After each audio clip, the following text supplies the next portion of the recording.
I was reluctant with A Plague Tale Innocence. I had read quite a few comments on online forums which described this game as art. Don't get me wrong, I fully agree that games are a form of art, no doubt about it. But when people specifically describe a game as art, that usually means that it is either barely a game or not a game at all. A good example of that is Journey, or one that I have reviewed very recently called Virginia. So I checked out a few trailers, and sure enough, it was clearly a proper game with real gameplay. Once I started it, I realized that there were no options to play this game in ultra-wide aspect ratios. It baffles me why this keeps happening. Naturally, a Google search was all it took for me to find some players with greater knowledge in this field who had found a way to modify the exe file of the game using a hex editor. With their instructions, I was able to play in both 32 by 9 and 21 by 9. I must note that the menus of the game break when playing in 32 by 9, and 21 by 9 everything runs fine though. You will still see the occasional red bars on the side of the screen during a loading sequence, but there are no issues while playing, and when I say playing, I mean actual gameplay. And also during the cutscenes, they also work fine. And the menus, of course, too. I'm still pretty unhappy with the fact that something this simple is not included. I mean, if your game is not designed for this, for whatever reason, at least offer it as an experimental feature with a warning next to it. Just a tick where it says experimental feature 21 by 9, 32 by 9, or just next to the resolutions experimental. That will be enough of an excuse if not everything works fine. People like me would be okay with that. I would be like, I understand, still better than nothing, and I'll take it.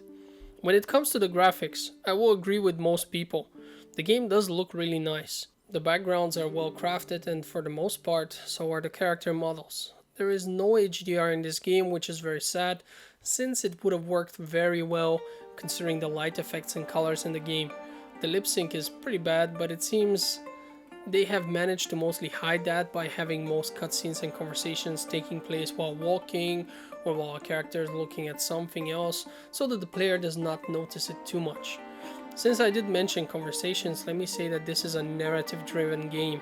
As such, the voice acting is one of the most important aspects of it, and I must say that it is excellent.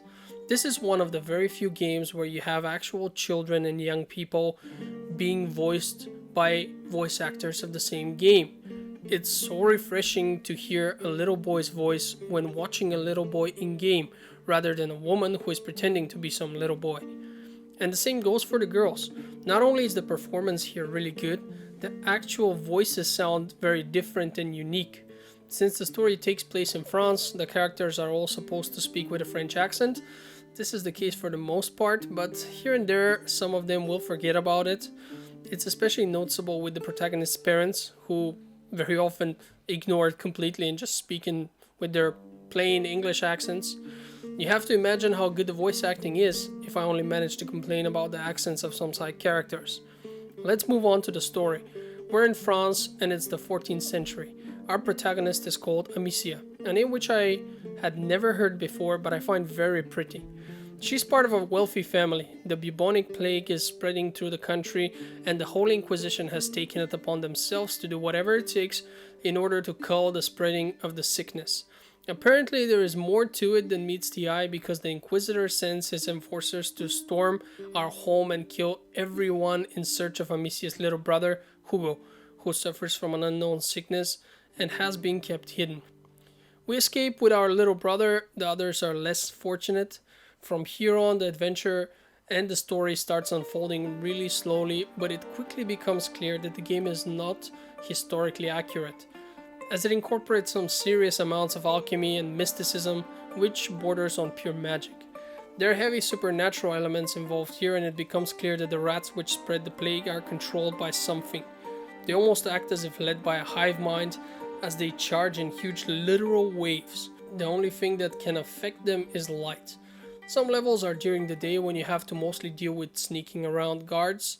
Others are at night, where you either have to use light to solve simple puzzles in order to survive the rat invasion, or manipulate the light in order to use the rats as a weapon against the human guards. Amicia also has a sling, which is simultaneously a weapon which can be used against guards, and a tool which will help you solve many of the game's puzzles. You collect materials and upgrade her equipment, giving you incremental improvements, which by the end of the game actually change its flow quite significantly.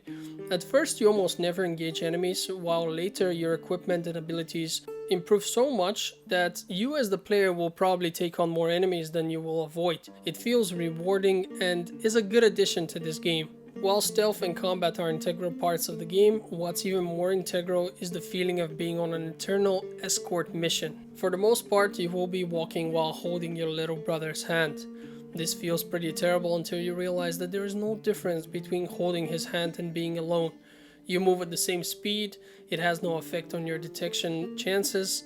One can say that the devs were clearly aware of the fact that nobody really likes escort missions, so they made it look like one but not play in the same way, which was a smart decision. What did confuse me was that at the start of the game it teaches you that you can let go of your little brother to do some things alone and then call him over. This is actually available at any point, but there was never a need for me to do this. I finished the whole game without ever using this feature. If anything, it would just make the game more difficult since your companions can be attacked, and if that happens, it's up to you to somehow save them within a short time, otherwise it's game over. So in short, the game is entertaining in terms of gameplay, and they managed to give you enough different situations which require you to change your style of playing so that it never feels boring.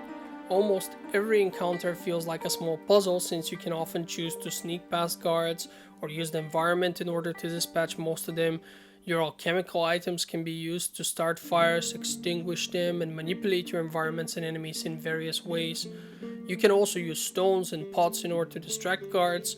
There are even boss fights. Since you're not a fighter, those also feel like puzzles. The game's difficulty is not very high, but if you are like me and you like to experiment and also kill as much as possible, you will have a slightly harder time than if you were simply sneaking without being noticed. It's just not how the game is meant to be played, but it can be played this way for the most part. Our protagonist makes friends along the way and assembles something of a team, and while the story does not delve deep enough into those characters' backgrounds, they are still somewhat likable. The story has many problems though, a lot of it is simply not explained. For example, at one part of the game you see that the rats eat most of the people to the bone. They leave nothing but bones, but will not touch some of the corpses of other people. It's never explained why, but our characters are also baffled by it.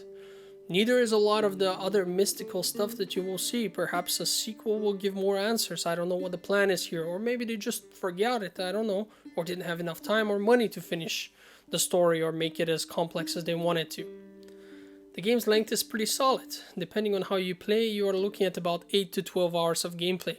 It took me about 11 hours, but you have to consider that I was trying to kill almost every enemy I met, so this made the game longer for me. It's just how I chose to play, and to me it was a fun challenge, although as I've stated before, it is harder because you're not really meant to do that. Given the fact that the game costs €45, I would say that it's well worth its money. So should you perhaps play this game? Well, it all depends on what you're looking for really. It is a narrative driven game, but at the same time the story is not particularly good. Personally, I did enjoy it a lot. While there is combat and even some minor RPG elements here at work, as crafting your alchemical concoctions and leveling up your equipment is part of the whole experience, I would not go as far as to call this really an RPG. On Steam it is referred to as an action adventure, and I think that this is a very fitting description. It's a unique game, but it doesn't feel quite like a AAA title. It's more like a really polished indie game, if that makes sense. Ultimately, I can recommend it to everyone who puts story before gameplay, not necessarily because the story here is in any way near excellent, but rather because it is still focused around it and somewhat limits the gameplay because of this. Each level is effectively getting from point A to point B while traversing a linear map. It would appear that A Plague Tale: Innocence is more than the sum of its parts, because if you observe them each individually, you would think that the result would be a very mediocre and, dare I say, bad game. Yet somehow this game works. Perhaps it's the voice acting, perhaps it's the setting and the likable characters. Whatever it is, I ended up enjoying it. I hope I didn't confuse you too much with this review. It's one of those games that confuse me personally, but I did like the game, and it's hard to say why the good outweighed the bad here. Still, I hope this video was at least somewhat informative to you. If you wish to support my channel, please take a look at my Patreon page, the link to which will be in the description of this video. Thank you for watching and have a great day.